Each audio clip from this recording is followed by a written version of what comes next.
Suchi leak వ్యవహారం పుణ్యమా అని సినీ ఇండస్ట్రీలో ఉన్న బెడ్ రిలేషన్ గురించి ఇక దాచడానికి ఏమీ లేకుండా పోయింది. ఇప్పుడంతా బహిరంగ రహస్యమే అయింది. ఎక్కువ మంది హీరోయిన్స్ అనుభవం కామన్ వ్యవహారమే. అయితే ఇప్పుడు కూడా హీరోయిన్స్ అందరూ కూడా అలాంటి వ్యవహారాలు ఇండస్ట్రీలో ఉన్నాయి, కానీ నాకు మాత్రం ఎప్పుడు ఎదురవ్వలేదని ప్రకటనలు ఇస్తున్నారు. కానీ అసలు మర్మం మాత్రం వేరే అని వినిపిస్తుంది. రమ్యకృష్ణ, లక్ష్మీరాయ్ మాటల అర్థాలు కూడా అలానే తీస్తున్నాయి. సినిమా ఇండస్ట్రీలో అత్యాచారాలు ఉండవు, అండర్స్టాండింగ్ మాత్రమే ఉంటాయి. హీరోయిన్స్ అందాలను వాళ్లకు అవకాశాలు ఇస్తూ అందిపుచ్చుకోవాలి, ఆలోచిస్తూ ఉంటారు. ఇక్కడ విలువల ప్రస్తావన కూడా ఏమీ ఉండదు. డబ్బు చుట్టూ తిరిగే ప్రపంచంలో విలువల పతనం కామన్.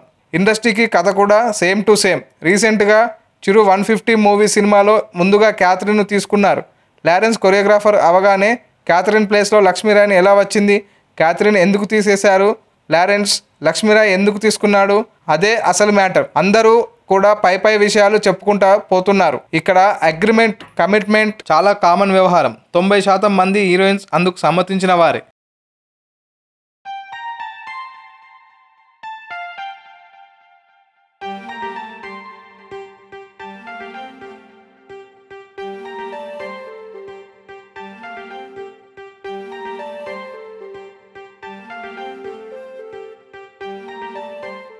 ఏం చేస్తున్నావు సిద్ధు? కనిపించట్లే, స్టోరీ రాస్తున్నా. సిద్ధు, నన్ను హీరోయిన్గా పెట్టేదని వెబ్ సిరీస్ ప్లాన్ చేయొచ్చు కదా. నిన్ను పెళ్లి చేసుకోవడమే ఎక్కువ, పైగా ఇదొకట. అయినా డబ్బెవడు పెడతాడు, మీ బాబా? సిద్ధు ప్లీజ్ సిద్ధు.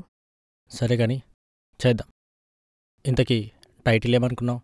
టైటిలా? నీకిష్టమైన డైరెక్టర్ పేరు, నాకిష్టమైన హీరోయిన్ పేరు శ్రీదేవి, వైఫ్ ఆఫ్ రాఘోపాల్ వర్మ. బాగుంది కదా?